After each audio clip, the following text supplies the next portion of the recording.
Hi, thank you all for coming. It is my pleasure to reintroduce Jeff VanderMeer onto this very stage. Um, I'm going to go for that classic long bio, if that's okay, just to get Sure. the groundwork like sorted, and then we can go I've had crazy several afterwards. different lives. Yeah. So, Jeff VanderMeer's New York Times best-selling Southern Reach series has been translated into over 37 languages. You can see it over there. The first novel, Annihilation, won the Nebula Award and Shirley Jackson Award and was made into a movie by Paramount in 2018, or a film, as we say in Europe. It welcomed a fourth volume in the series, Absolution, in 2024. Other recent works include Hummingbird Salamander, Bliss, and A Peculiar Peril, in addition to Theo Ellsworth's graphic novel adaptation of his short story, Secret Life. Over a 35-year career, VanderMeer has been a 4-time World Fantasy Award winner and a 20-time nominee. For 11 years, VanderMeer served as the co-editor of Shared Worlds, a unique teen SF fantasy writing camp he helped found, located at Wofford College in South Carolina.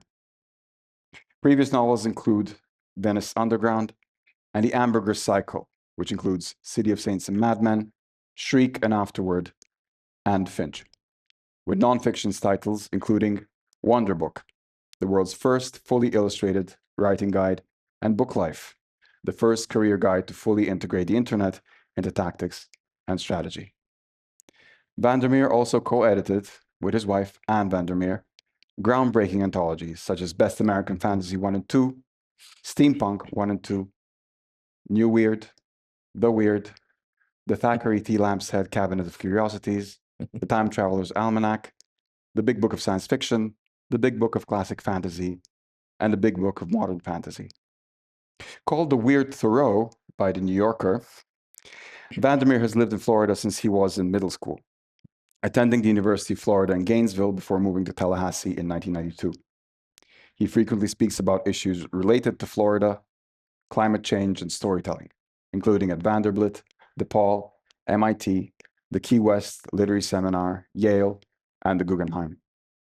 He has taught at the Yale Writers Conference and the Miami International Book Fair, among many others, and was a 2016-2017 Trias Writer in Residence at Hobart and William Smith Colleges in upstate New York. Ladies and gentlemen, please join me in welcoming back to the stage Jeff VanderMeer. Thank you.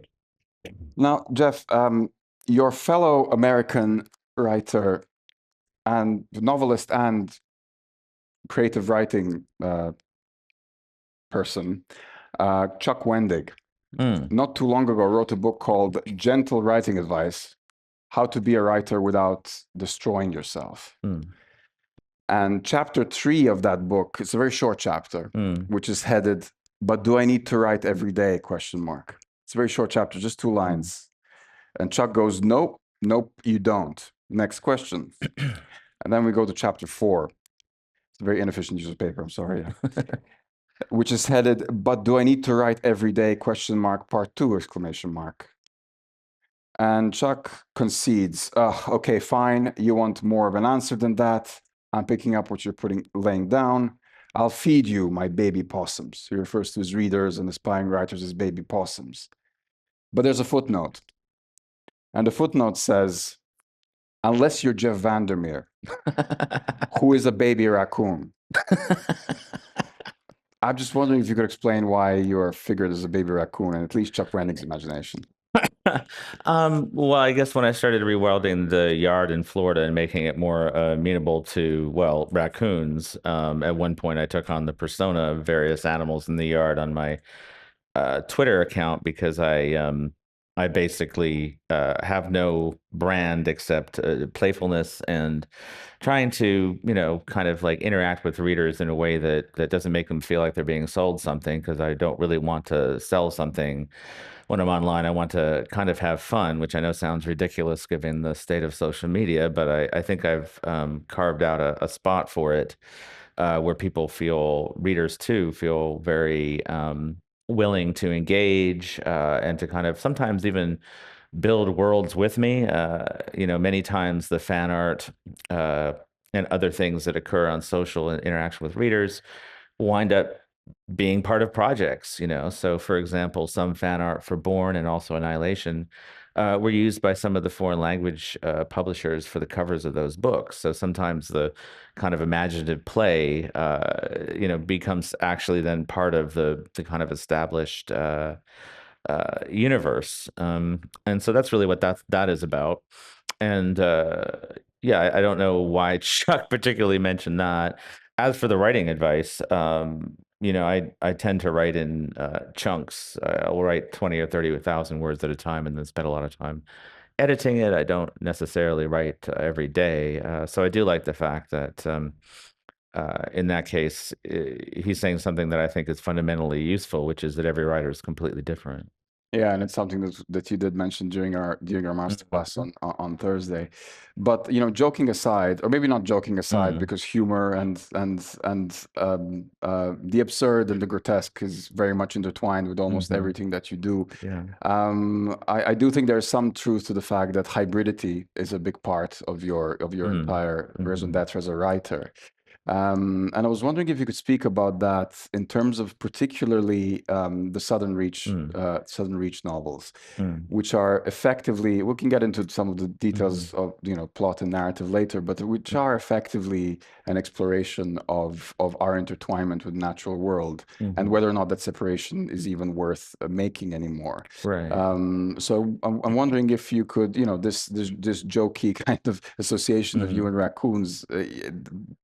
Wonder if that is actually a very serious kind of aspect of everything you do as a creative person. I think so. I mean, in a very serious, more intellectual sense, I think that there's far too wide a divide between nature and culture, and as a result, that's one reason why we're experiencing the trouble that we're experiencing now with regard to climate change and everything else. Is that there's such a separation, even to the point of animal behavior scientists now admitting that if they had done more anthropomorphizing, they would have gotten closer to the truth about animal intelligence. And this has had a huge effect just on fiction in general, and it's definitely something I try to push back against because you will often see a speculative novel where the author has definitely done a lot of work researching the modern state of physics, but done Zippo on biology and current animal behavior science, and so has attitudes and false information in there that was, considered true maybe 30 years ago, but is not current. But because of the way we think about nature and culture, we often, and kind of the Disneyfication of it as well, we don't often necessarily examine the foundational ideas that we have.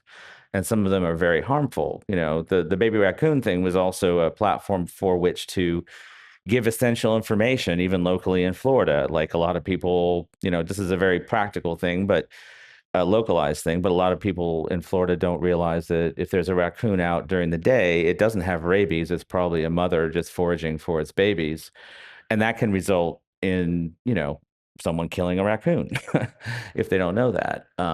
And so one thing about the novels being successful is it's had this marvelous thing where no one should necessarily listen to me for biology or science information, but in the ecology world there are certain things I do know that because people like the novels, my opinion on them gets amplified, and I wind up getting, in addition to readers who are talking about the novels, every week somebody saying, well, I stopped using pesticide and herbicide in my yard because of something you said, or I realize that these wild animals in my backyard that are just passing through, I don't need to do anything about them. They can just pass through, and it's no bother to me.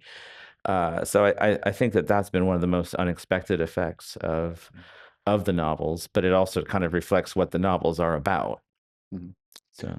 Yeah, and would you agree that the Southern Reach series is a sort of, in some ways, which is it's in some ways a refinement of your aesthetic compared to your perhaps your Mm. previous work, which is perhaps a strange thing to say because they are very Hmm. strange and they Hmm. open up very Yeah. wonderfully. But would you say that there is some refinement in terms of theme, in terms of general Uh, preoccupation, I aesthetics? would say there's just simply two things going on.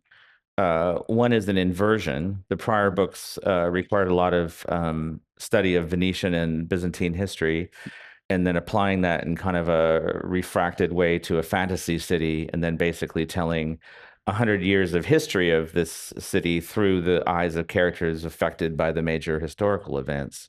So the city and the history and society were very much in the forefront, and the characters were too, but they were, they were kind of like reflecting the fact that the city was impinging on their agency and things like that. With the Southern Reach, it's more that the wilderness and even the characters are more in the forefront, and the rest of the world is kind of in the backdrop. But the same things apply. I mean, one thing that I've studied extensively is how when you don't deal with your own history, it comes back to you in some form, and that's true of some of the major themes in both the Southern Reach and the Ambergris books. And the other one is simply that, the history of the world is basically a war between bad and good imaginations. Everything we see around us, everything that's poorly designed, well executed, not executed, even the chairs that are in here, one way or the other, was in someone's mind initially. And sometimes what you're seeing when you see a bad decision is you're seeing a compromise between imaginations where it didn't go quite well, or the best thing wasn't chosen. So I think about that a lot beyond the issue of systems and societies and things like that. So it's an inversion on the one hand. And then also, I had wanted to tell a very personal story about Florida because I moved around a lot as a kid, lived in Fiji because of my parents being in the Peace Corps. And so I never really had a sense of place. I wasn't a citizen. I didn't grow up in Fiji. I lived there long enough. I wasn't a tourist, but it was kind of an uneasy relationship. I didn't feel comfortable writing about it directly, for example. And so the early work was more fantastical because I think I was trying to reconcile all these places I'd been in without writing about them directly. Once I got to Florida and lived there long enough and was hiking in these remote places, because you have to remember in North Florida, which is nothing like South Florida, you can have 100 miles of dirt roads and no Wi-Fi, and get completely lost. It's not at all the Florida that a lot of people think of. It's also one of the most biodiverse places in the world. So, I would have experiences like walking the trail that eventually became the setting for Annihilation. And at a certain time of year, the water, the canals would just be juvenile fish. Like there was almost no water. That's just how rich it was. And things like that kind of reminded me of what I think of as like unthinking propaganda, So, for example, there's a movie called The New World by Terrence Malick, which, however you think of how it deals with indigenous culture, it definitely lies about the natural world because we know from the journals of the indigenous people, I mean, the records of the indigenous people and the journals of the colonizers, that there was a wealth of life that would seem ridiculous to us. In other words, if you can think of a very crowded human city and then extrapolate that to a forest or a field in terms of the number of animals, birds, etc., that's what it was like. So a movie like New World or something shows us, because it's, using settings in our present, because it can't do anything else, is showing us a lack of that and pretending like it was always this way. So those are some of the things I thought about. I would say that knowing a setting or a landscape and writing about it is very different than having to research and put together things compositely. So, in that way, I think it was definitely a step forward, because when you can relax into writing about a place, then other things come more naturally too, because you're not expending quite so much mental energy on the setting. So, Yeah. And what you said about the New World is very interesting because it speaks to also the centrality of human beings, or a particular arc of human life within established narratives. And as somebody who has clearly, as we just heard, all the anthologies you worked on with your wife Anne, whom we're also very happy to have as special guest for this year's edition of the festival, you must have encountered a lot of different narratives that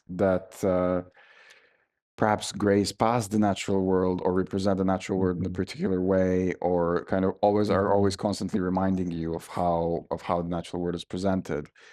And I'm wondering what kind of, you said compositing now. I'm wondering what kind of influence that has, because, we react to everything we read and so on.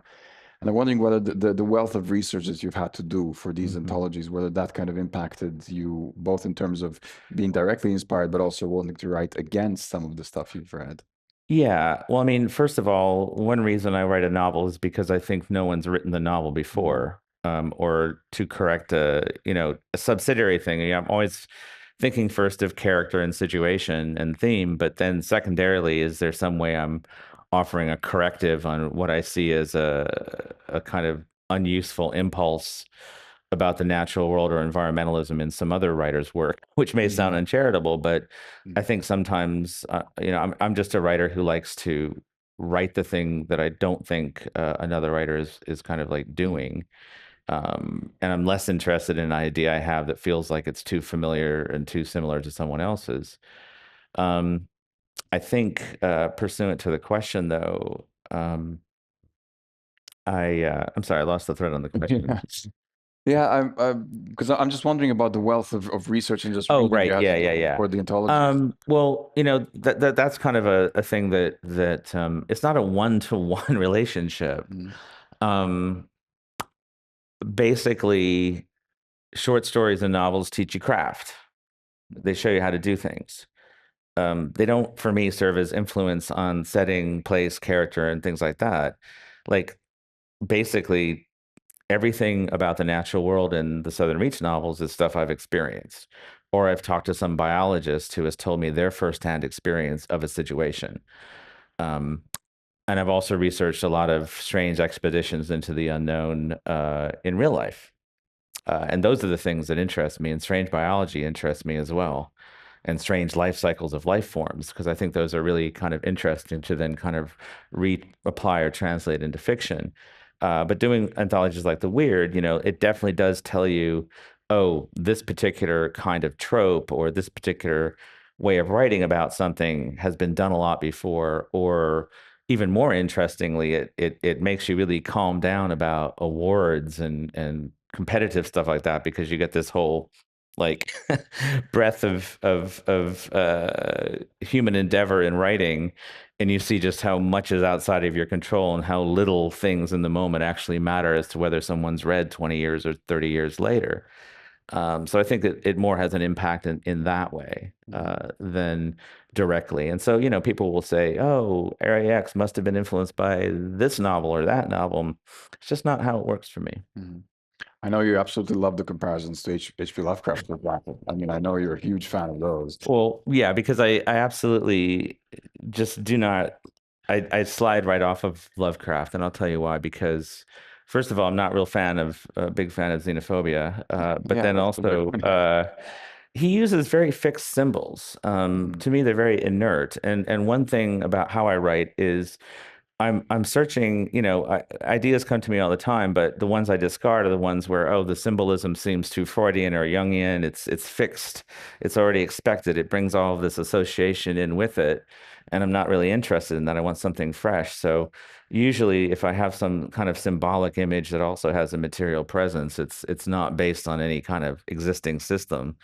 And Lovecraft's images feel either that way or they feel just like inert on the page. And I know it seems a weird way of talking about story, but it makes it very hard for me to read along with other things. But yeah, people do that, and I have to remember that a lot of readers, they're encountering things based on what happens in them, not necessarily the way that Yeah. they're told. Yeah. So.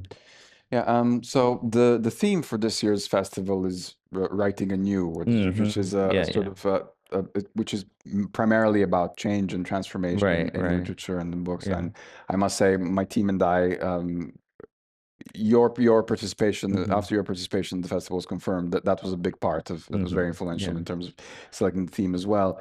And I feel that we've just discussed your journey, your evolution. I feel that perhaps more than some other writers, or more than most writers, we can track a metamorphosis of Jeff VanderMeer. You know, we discussed about the Ambergris books and the Southern Reach.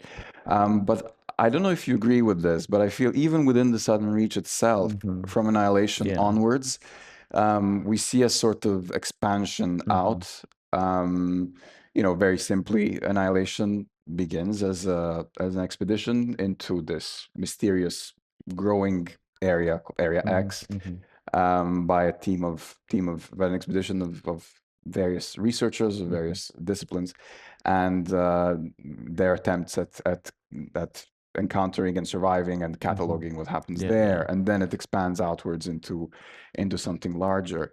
Would it be accurate to say that you yourself, perhaps, because you know, Annihilation, it's a slim book, it's very minimal compared to a lot of your other works.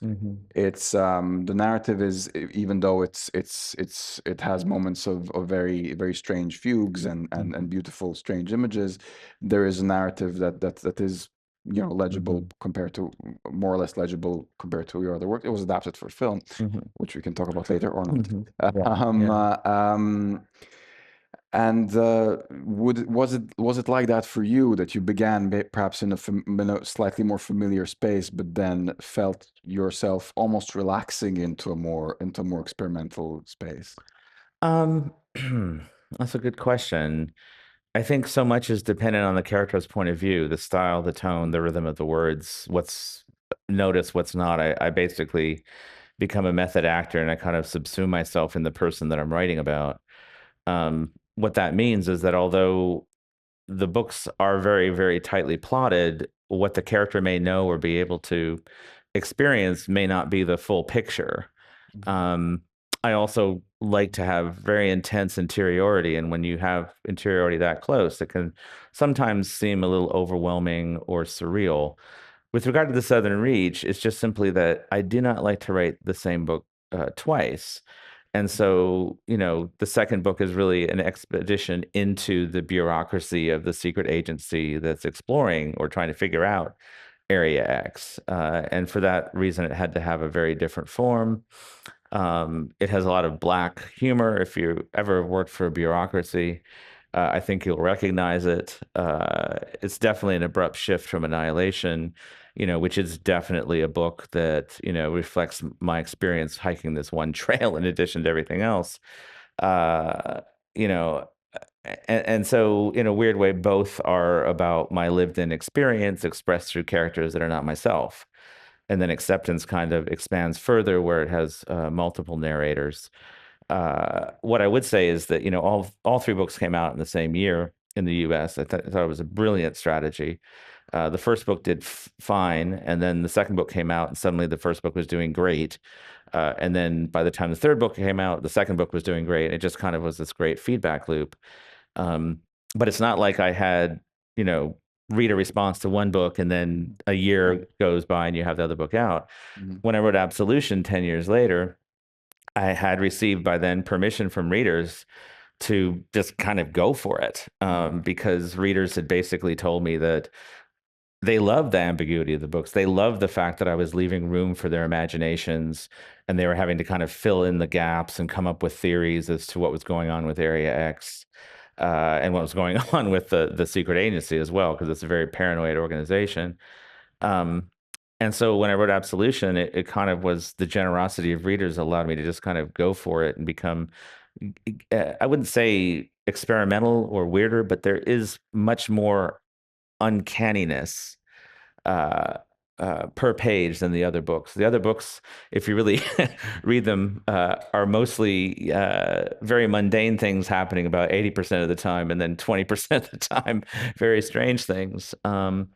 So yeah, I mean, it's funny because when I was writing the Ambergris books, which are set in a fantastical city, I was just kind of chomping at the bit to write something set in the real world, because I was writing fantasy with no fantasy element, and they were very Baroque books and convoluted books. And I thought, once I write about the real world, it'll be so much easier. But it doesn't necessarily mean they're better books. It just means that they're easier to explain to readers off the bat. And that makes me think of something you mentioned about Absolution and sort of being given permission by the Hmm. readers. Hmm. Absolution, yes, it's definitely doesn't cleave to most Hmm. narrative structures Hmm. that maybe we're certainly not in commercial fiction. And perhaps this is even more true of something like your other non-Southern Reach book, Hmm. like Dead Astronauts, for example, which I Hmm. like to refer to as like an art installation with words, It essentially. is, yeah. Um, so I'm just wondering, like, what your opinion is about this, because I think that maybe it's all the hard work you've done Hmm. as a writer, Yeah. you're building a career, Yeah. from your earlier work with the anthologies, then to really Hmm. sort of establish yourself as somebody who is central to an effort Hmm. to present the various shades of genre fiction in this way. Um, do you feel that that this is what it takes for somebody to be allowed to be as weird as you are in your fiction? Um, I don't know. It's an interesting question. And one thing I would say is like even Dead Astronauts, which I believe is kind of like a psychedelic art installation, Hmm. it's allowed to be, Yeah. because literally from the title Dead Astronauts, there have been so many novels written that accurately and kind of normally depict space travel, astronauts, space Mhm. stations, and whatnot. That it makes it very easy for me to write something weird in that genre because people Mhm. already have a Yeah. vast knowledge of Mhm. that kind of Mhm. world. So that's the starting off point for the novel. Um, I'll push back a little bit about it being weird because, when I did the tour for Absolution, it was the first time I had toured behind the Southern Reach books in 10 years. And not only was it, not only were they packed events in the US, but, the readers were responding to the characters. Mhm. After the shock of the strangeness of the novels on the Mhm. rereads and everything else, they were coming up and saying, "Oh, I love the director. I love the character art. I love the fact that we hate her to start, and then we find out all this stuff about her." Or I loved Whitby, even though he was really Mhm. strange. This kind of weird science guy in the Southern Reach. Um, so I thought that that was really telling, because the thing I'm trying to do is I'm trying to really follow the interiority of these characters' lives, and I'm trying to find the moments of emotional resonance that really kind of the reader responds to. And books like Born are not just about like a giant flying bear in a ruined city. They're about how do you still try to find love and community in a world where you're literally scavenging for food every day. How do you keep your dignity? You know. So I think that that's really what the readers are responding to. I am very proud of the fact that I was a full-time writer for many years, almost a decade before Annihilation came out, and none of those books were bestsellers. But they sold well enough and I hustled enough that I was a full-time writer. And Mhm. so, yeah, I mean, on some level, it's very unlikely. Mhm. But I've had very good publishers in the U.S. I've had publishers that have been willing to be really imaginative in how they market the books. Mhm. And one thing that people don't really talk about much in marketing and promotion is how much those people in those departments love books and they want to Mhm. see things succeed. And they are absolutely over the moon when something unusual succeeds because they love books, they love literature, and they Mhm. they want to see more of that. They don't want to necessarily be publishing the same old thing all the time. Yeah. But it's true that there's also an alternate universe where Annihilation comes out, and instead of the bright, cheery cover it had in the US, it has some dark, gloomy lighthouse on it, and it Mhm. sells 1,000 copies Mhm. instead of a million. Yeah. Yeah, but I think also, I mean, to what you've just said, one of the recurring features of your books are the beautiful covers, like, Mm, and the beautiful hmm. cover art and the beautiful illustrations, Yeah. in various editions, in Hmm. various Yeah. countries, in Yeah. various translations. I think that's been a Yeah. fairly constant. Yeah. Yeah.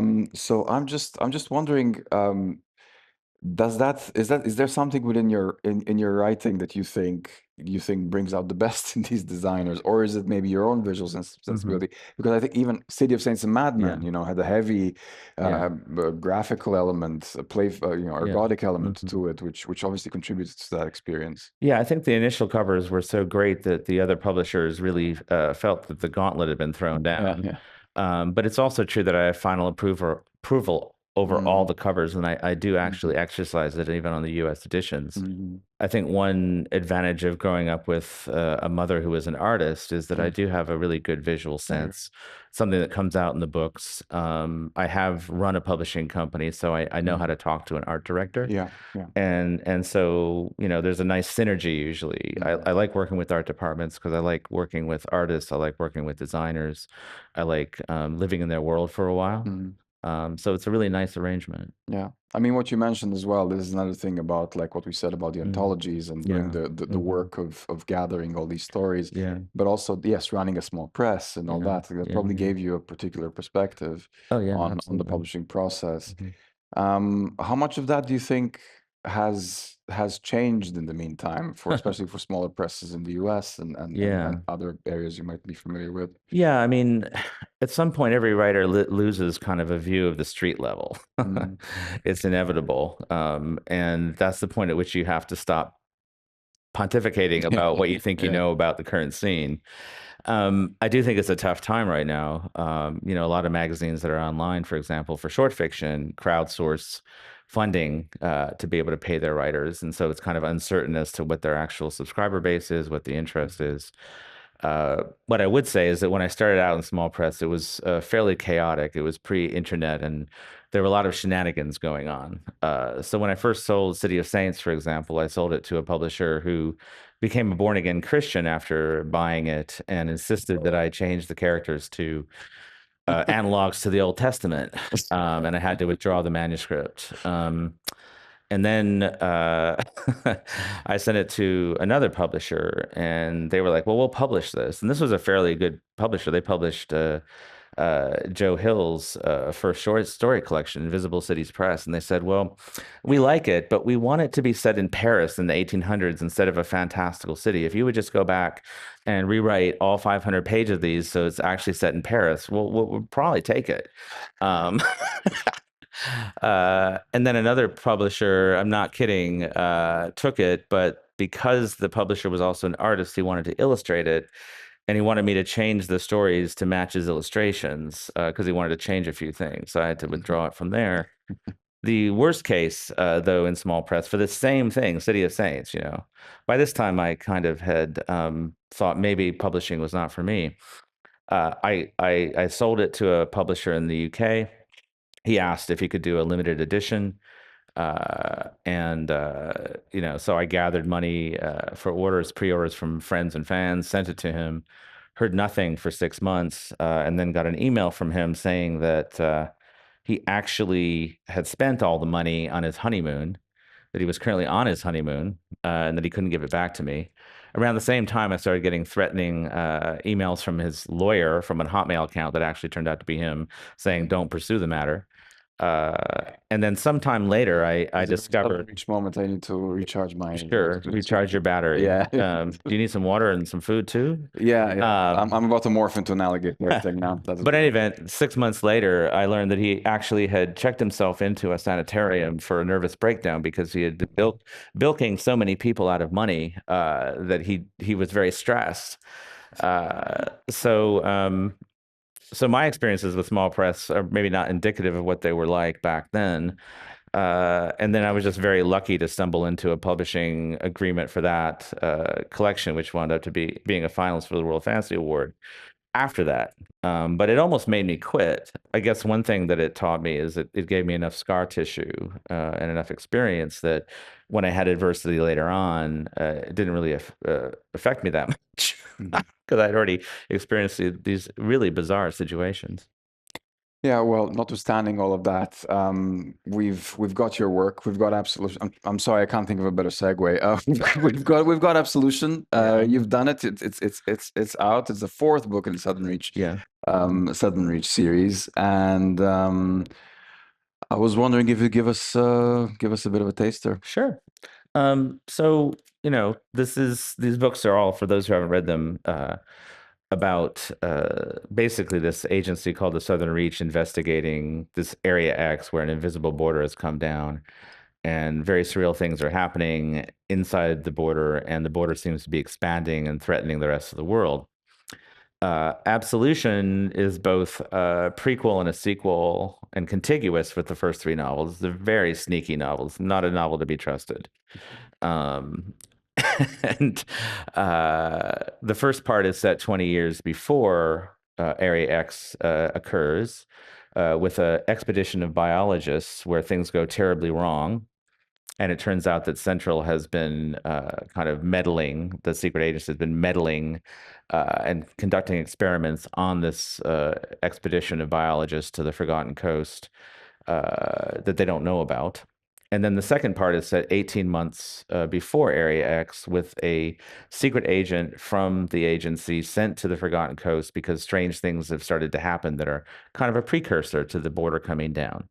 The third part, which has the largest number of F-bombs of any section of any novel in the history of literature, except maybe something by the guy who did The Dead, Joyce, I don't know, is set during the first expedition into Area X after the wall comes down. They're all interlinked, like it forms a novel. They don't work independent of each other, but they form a novel with minor characters being major characters in others and gives you a whole story arc. But what I'm going to read is from the second section where this agent called Old Jim has been investigating the appearance of a giant alligator accompanied by a mysterious figure that apparently has been living in the area ever since the biologist expedition went awry, and in fact may have caused that expedition to kind of fall into madness and completely dissolve. And he comes to this abandoned county seat. And one thing you should know about North Florida is there are several abandoned cities in the swamp, basically. And so he comes to this abandoned city hall building. And he's been brought there by a clue that may lead him to the alligator or lead him to something about this mysterious figure. And he comes into this dilapidated building in the dark. He's very paranoid about the very agency he works for because they use hypnotic suggestion a lot. So he's wearing earplugs so he can't hear anything because he's afraid there might be another agent there trying to mess him up. And he begins to investigate this strange hidden room that he finds. Something registered at the edge of his peripheral vision. He swung the flashlight onto a sleeping bag. Had there been a movement? It lay harmless, motionless, empty. Into the silence came again the odd drip of water, more urgent now, more as of a body rising from a swimming pool, of a body pulling itself from a pool of water partway onto land. He did not want to turn farther to his right. He did not want to be in the room anymore. His mind had gone blank with terror at the sound that should not be there, the sound so thick and weighted as of a very heavy person in the room with him. But he turned anyway. As there came such a rush of fast, immeasurable speed, as the blackness there raged into abundant and ferocious matter, the alligator known as the tyrant. There was a way in which it was so real and immediate, and yet also felt impossible and drawn out. Maybe he could not contain the feverish intensity of it, and also the overwhelming beauty of it.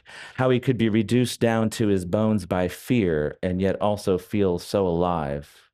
For there, impossible, in the back of the room, a pool of water of limitless depth had appeared where the watermark had been, the edges stippled with the faint bioluminescence of specks of uncanny algae and duckweed, while in the center of that space, filling it, the great head of the beast known as the tyrant had risen to regard him with a curious yellow eye, erupting from those supernal waters toward him, the mighty head so armored in scales reflecting its own strange light as of tarnished silver. The way the bioluminescence at the edges of the pool leapt up as the tyrant leapt up and intensified, so that it formed a collar around the great beast's neck and then fell away, exhausted by velocity. Old Jim screamed, dropped the flashlight, and it skittered across the floor, went out forever. He could not escape. He was in the tyrant's jaws even as he turned to run, wider and wider until the pressure held him entire, and he surrendered, lay limp as prey. He thought he was about to die, anticipated the rending of his flesh, the crack of his bones, but that moment did not come. For the tyrant had him gently in her jaws, just the slight febrile pricking of those teeth, held tight but not too tight, against his clothes, his skin, and that maw wide and deep enough to hold him secure as he crumpled into agreement with his fate. And he knew somehow instinctually to hold his breath as the tyrant receded back into the pool, into that impossible body of water, that impossible, impossible water. And together they disappeared down into the depths. Is it thrilling for you to decenter the human in your work in this way? I don't know that it's thrilling. I think that what's always thrilling and a challenge to me is to try to do something that hasn't been done before. So even in Absolution, there are scenes that I'm fairly sure, especially in the F-bomb section, have never been written before. And maybe they have, rarely, but to do that is really, it's not to do it to do it. It's to do it because it is necessary for the work, but to choose works that require that.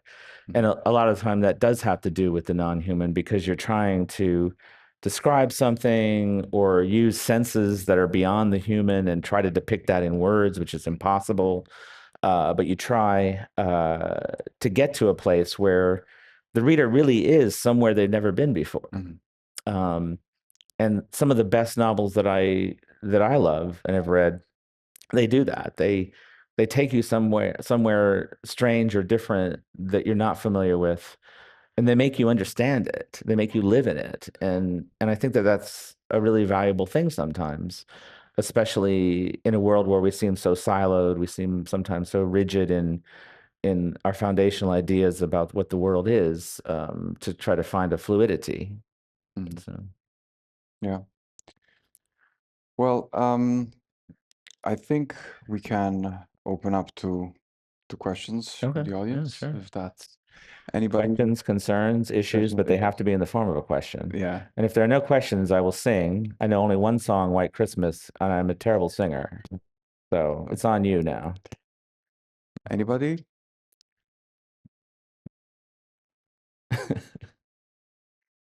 Oh, there's one in the back and then one in the front. Yeah.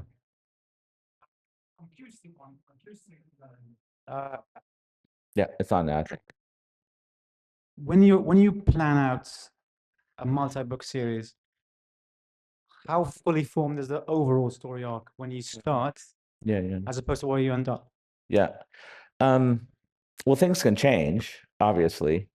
And in fact, when I knew the 10th anniversary editions were out, I think I changed 3 sentences in the novels to accommodate something in Absolution.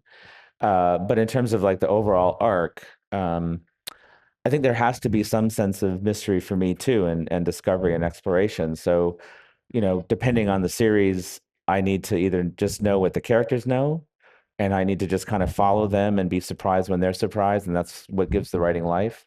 Sometimes I need to know a lot more than the characters know, and so it just really depends on the situation and the particular novel. I try to let each novel tell me how it needs to be written, what the process needs to be, just what it needs, and so it will vary quite a bit. It just depends. Sometimes I'll have an intricate knowledge of every scene in a novel and how it links to other novels. The Strange Architect series that I'm writing now, I'm writing all the novels. All 4 novels in this new series. I have about a third written because they literally interlock so intimately that it's like weaving something. If I don't weave them all at the same time and get to the end at the same time, it will be very bad. So in that case, I have to have a lot of foreknowledge. So Thank you.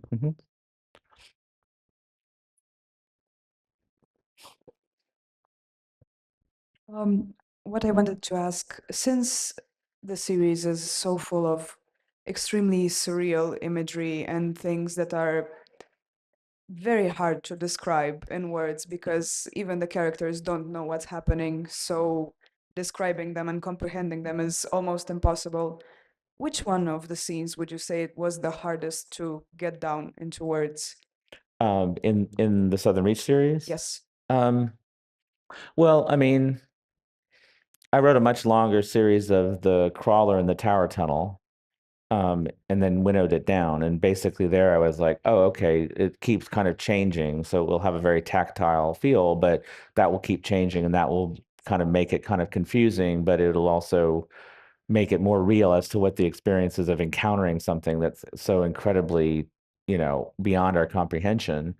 And I think that's one thing, is that when you get out there and you're literally trying to catalog something that is beyond our five senses to experience, it's going to be disorienting. And the main thing is that you still have to anchor it in some kind of tactile detail.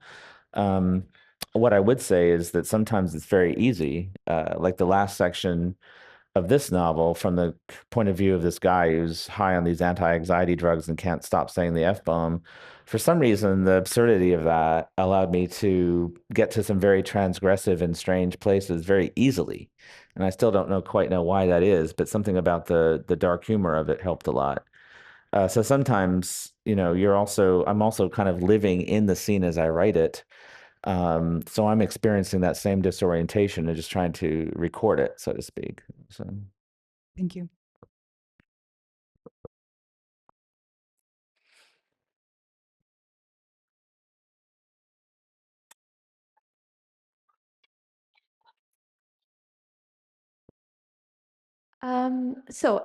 I have a question specifically about Annihilation, because I have not yet read the rest of Sure. the book, so I hope this still makes sense. What absolutely fascinated me about Annihilation was the way the book treaded the line between, you have this strange, the tower, and it succeeds in being both scary and wondrous, and I mean wondrous in the wholly positive sense. So it's I think it's very hard to tread that line between if something strange is scary or if something strange is beautiful, maybe is the word. And I was very, very, very impressed by how Annihilation managed to do that. And I wonder if there was like a specific, how did you do that? I think that it's really about the biologist's attitude and channeling that character, because the biologist, first of all, sees even very strange nature as very beautiful and reacts to it in a positive way. And because that also kind of mirrors, in this case, my own feelings about it, I'm able to channel that emotion even more deeply, and it kind of comes out in the prose. And then, it's still various as to how the reader reacts to it, because there are readers who find Annihilation much darker and more horrific, who, when I talk to them, they're like, well, no, I've never done a hike like that. I never have actually seen these things. So it's already stranger to them to begin with. But that's really what it is channeling it through the biologist's point of view. The thing that's kind of the underlying humor for me of Annihilation is that she never reacts the way most people are supposed to react, or the cliched ways people are supposed to react in horror movies. In fact, there were a couple of reviewers early on that I got a chuckle over, because they were like, well, this is a totally unbelievable character. She doesn't flinch in fear when this thing happens. And it's like, well, you're talking about a cliche from a horror movie. You're not talking about an actual person. And so part and parcel of that is the way she reacts to these things, kind of like tells the reader how to react to them as well.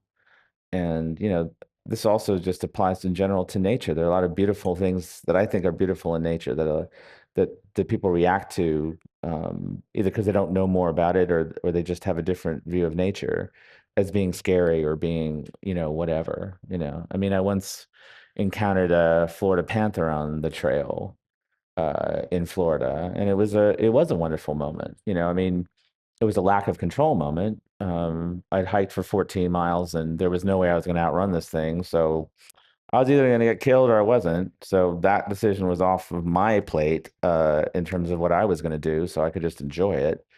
I've leapt over an alligator before, and that was a wondrous experience. I mean, a very large alligator. So maybe I'm just weird. I don't know, but that's how it gets in there. Did you enjoy the film? And do you think any writer could ever be truly happy with the film adaptation, apart from obviously the fact that it gets more readers to read the book? Well, I think that people are misunderstanding my reaction to the film sometimes, and I'm not saying you are, but people are often like, "How can he be negative towards a film that made people read his book?" But there were a lot of like things beyond the film itself that made it very fraught. Like Scott Rudin was our producer; he's the guy famous for throwing cell phones at his assistant, who eventually got drummed out of Hollywood for that kind of abuse. So we were all scared of him. Garland shot the film in England in part, so we'd never have to see Rudin, who lived in New York. There were other things like, Garland was just coming off of Ex Machina and thought he was hot shit. So he was basically like, I'm just going to do whatever I want. And this is just a template for it, So that was kind of annoying because we'd have phone calls where he'd be like, how do you feel about the tower tunnel being under the lighthouse instead of separate thing in the book? And I'd say, I'm not really sure how I feel about that. And he'd be like, good, we're going to do it. And then he'd hang up. Or we're going to replace the dolphin with the human eye with a albino alligator. And I would say, well, there's never been a good movie with an albino alligator in it. And he'd be like, this would be the first. And he'd hang up. So, things like that make it very hard to see the movie. And then when you see the movie, you see a rough cut of it. You've just been told by all these Paramount executives that you're the future of cinema and they're going to option all your stuff. All these executives will be fired at the end of the month, replaced by another set who will be fired a month after that. You go into the Paramount Studios to watch this rough cut. It doesn't have music. The bear, if anyone remembers the bear with the human voice, it's not the voice of the character that is in the film. It's just some bored guy with a Brooklyn accent going, "Help me," because they haven't voiced it yet. It's hilarious, right? The whole scene with Natalie Portman fighting her doppelganger, no music, 14 minutes longer.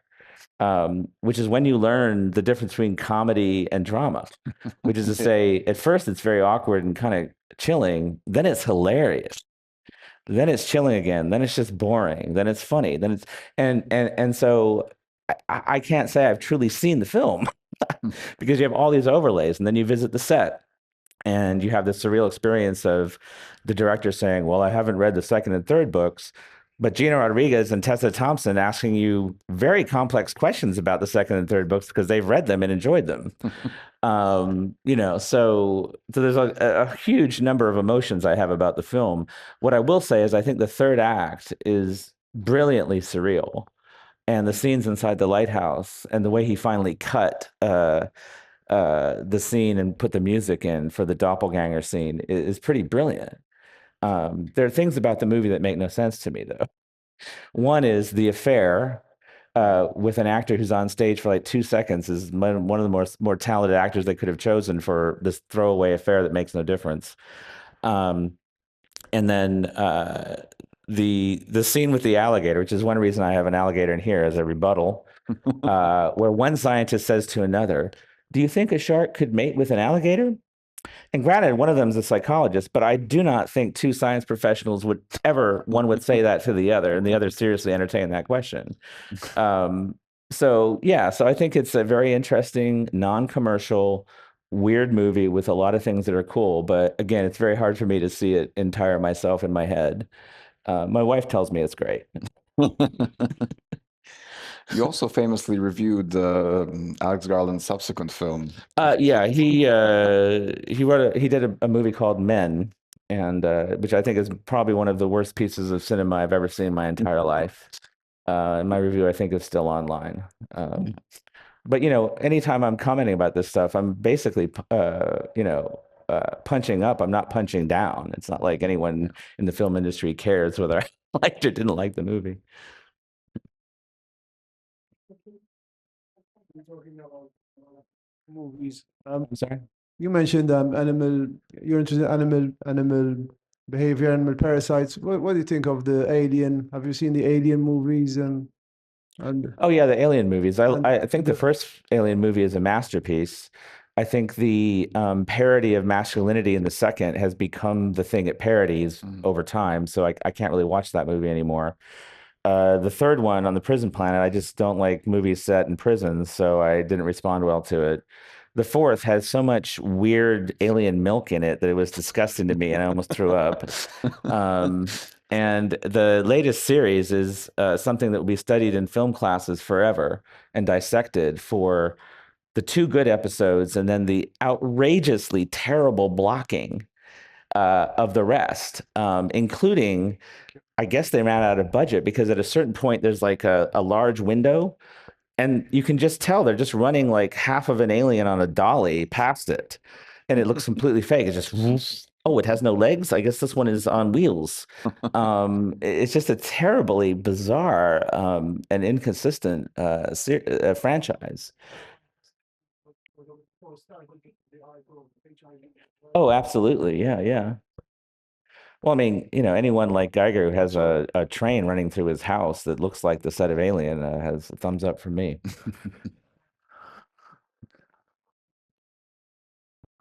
Hi, good evening.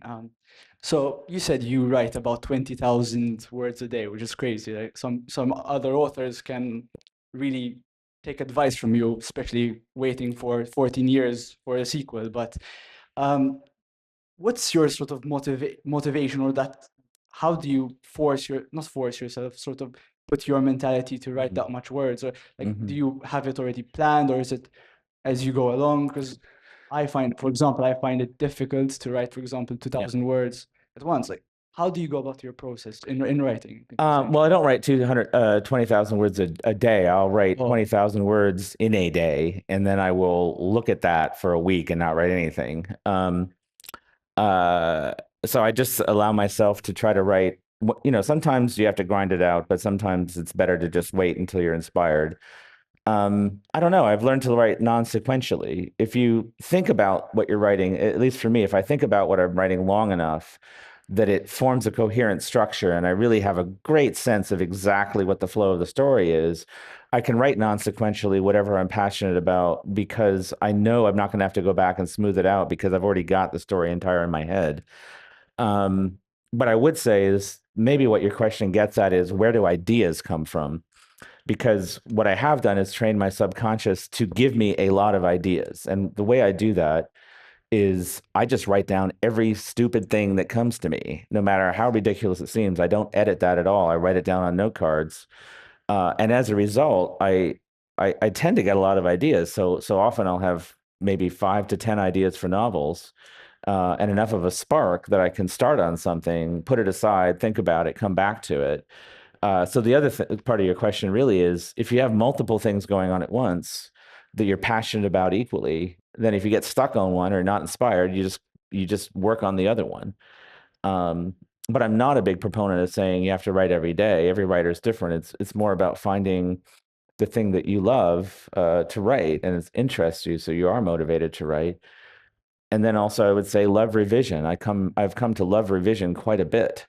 So I dive into revision and editing as eagerly as the initial draft, and I don't see it as a slog or anything like that. It's very much like I'm in the moment again, writing the first draft, and I think that helps a lot. Maybe we can take one more question. 1 or 2. I'm feeling spry. Okay. Yeah. So.